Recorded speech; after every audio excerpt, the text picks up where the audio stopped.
करते हुए सभी लोग दोनों हाथ ऊपर करके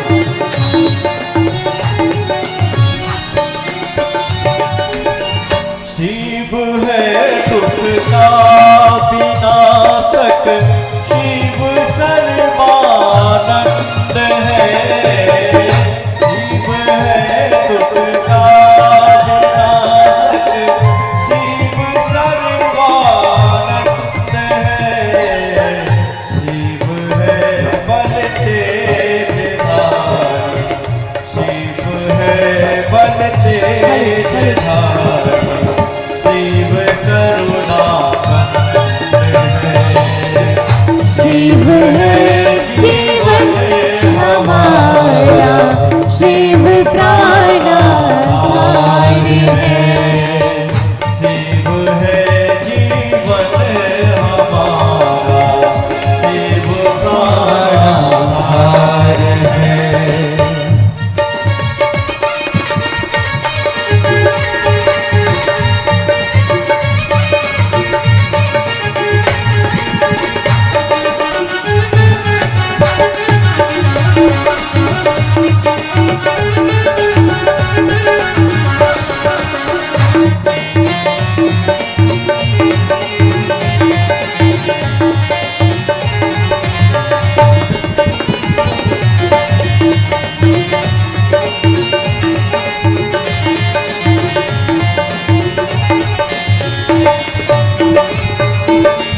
शिव सबका पूज्य है, हम शिव का पूजन करें।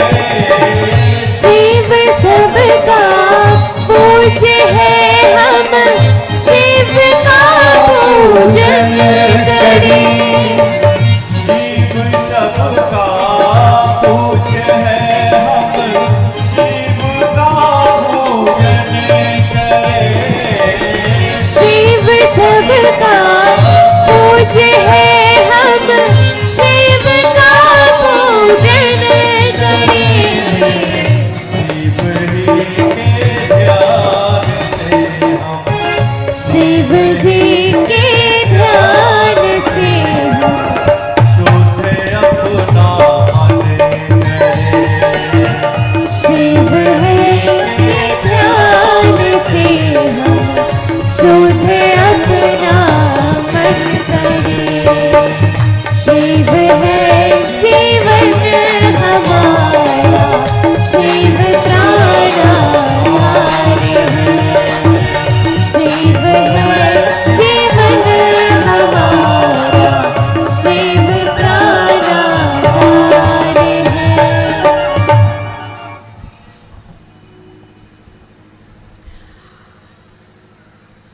भगवान शिव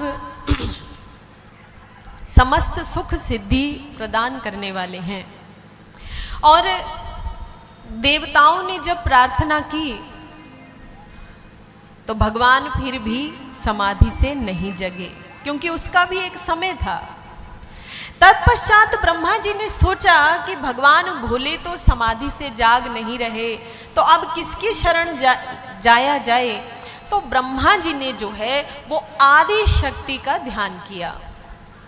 जब आदि शक्ति मां जगदम्बा का ध्यान किया, मां उनकी तपस्या से प्रसन्न होकर प्रकट हुई। मां ने कहा कि हे ब्रह्मदेव, कहिए मैं आपके लिए क्या करूं। ब्रह्मा ने कहा कि मां, आप मुझे वरदान दीजिए ताकि मैं इस सृष्टि की रचना करूं। मां कहने लगी तथास्तु। ब्रह्मा बोले मां, इतना ही नहीं है, लेकिन सृष्टि का निर्माण तब होगा जब आप और भोलेनाथ का विवाह होगा। तो ये माता सती का रूप है, आदि शक्ति का अभी सती रूप है। तो मां, यदि आप और भगवान शिव का विवाह हो जाए तो सृष्टि प्रारंभ हो जाएगी। मां जगदम्बा ने तत्क्षण भगवान शिव का ध्यान किया। जो ही भगवान शिव का ध्यान किया तो शिव जो है उनके मस्तक में प्रकट हुए और कहा कि हे देवी, बताओ आप क्या कहना चाहती हैं। सती ने कहा कि भगवान हमें ये बताइए हम ब्रह्मा जी को क्या उत्तर दें। शिव बोले कि हे सती, जो ब्रह्मा जी वरदान मांग रहे हैं उन्हें वह वरदान प्रदान कर दो, दे दो। शिव अंतर्धान हुए और देवी सती ने ब्रह्मा से कहा कि हे ब्रह्मदेव, आप जो भी वरदान मांगेंगे, जो आपने इच्छा प्रकट की है, मैं आपको वह इच्छा पूर्ति का वरदान देती हूं। ब्रह्मा अत्यंत प्रसन्न हुए और बोले, मां, तो क्या आपका और भगवान शिव का विवाह निश्चित है? देवी सती ने कहा, हां निश्चित है। तो क्या मैं सृष्टि क्रम प्रारंभ कर सकता हूं? मां ने कहा, हां कर सकते हो। यह कथा सुनने में जितनी छोटी और साधारण लगती है उतनी है नहीं। शिव महापुराण को सबसे कठिन पुराण माना गया है। क्यों माना गया है? क्योंकि ये सबकी समझ में आता ही नहीं है। अब आप सुन रहे हैं ना, तो कई बातें ऐसी होंगी जो आपकी समझ में नहीं आ रही होंगी। क्यों?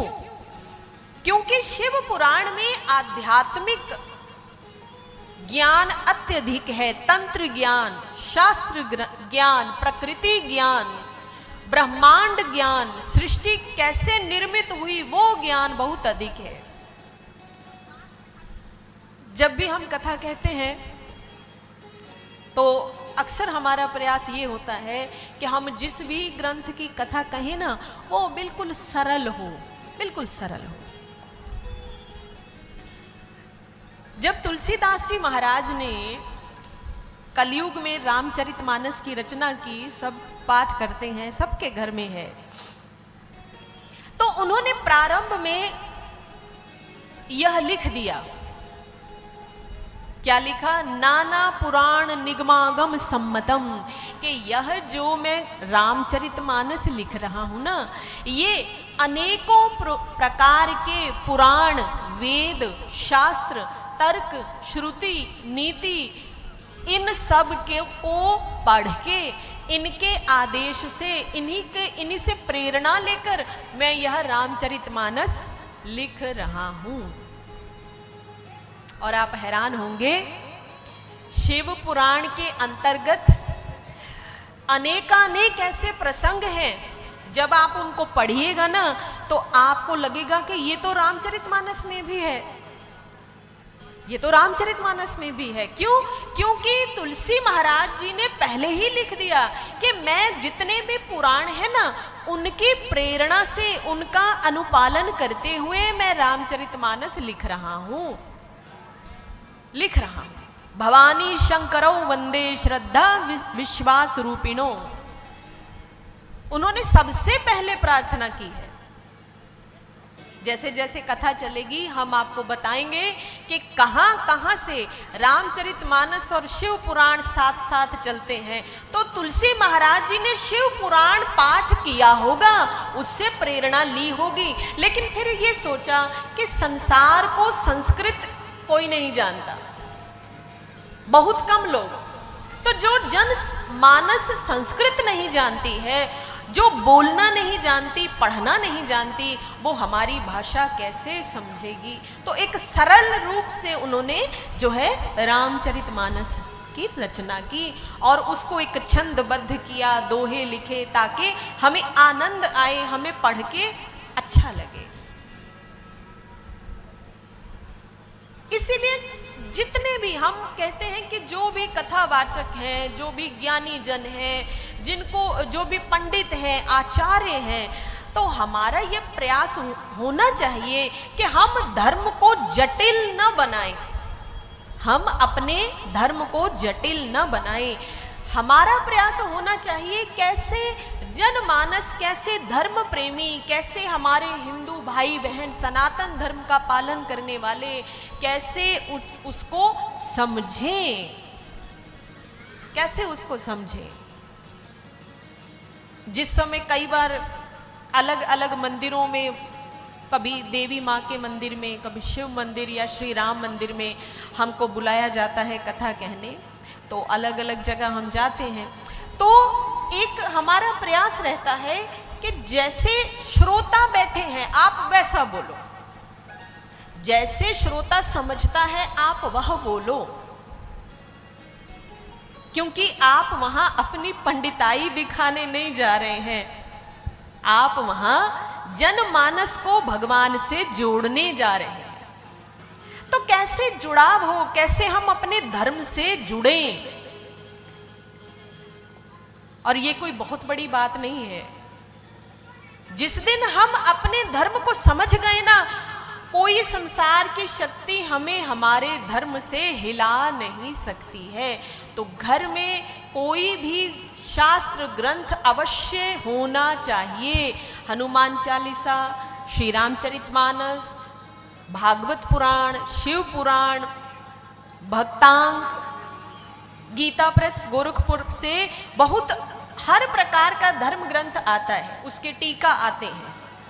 तो आपके घर में ग्रंथ अवश्य होना चाहिए। आपका यह नियम होना चाहिए, जब आप सुबह पूजा पाठ करें ना, तो भले आप उसके मात्र 3 पन्ना पढ़ें, लेकिन पढ़िए, लेकिन पढ़िए। 3 पन्ना पढ़ने में हमें नहीं लगता कि 15 मिनट से ज्यादा समय लगेगा, नहीं लगता, लेकिन आप पढ़िए। क्या होगा, जब आप पढ़िएगा ना, तो आपको धीरे धीरे ज्ञान बढ़ेगा, आपकी समझ बढ़ेगी, आपके अंदर अपने आप स्फुरना, एक प्रेम, एक विश्वास भगवान के लिए जागेगा। और जब ये सब जागेगा ना, तो आपके जीवन में कोई माई का लाल नहीं जो कष्ट ला सके, कोई माई का लाल नहीं।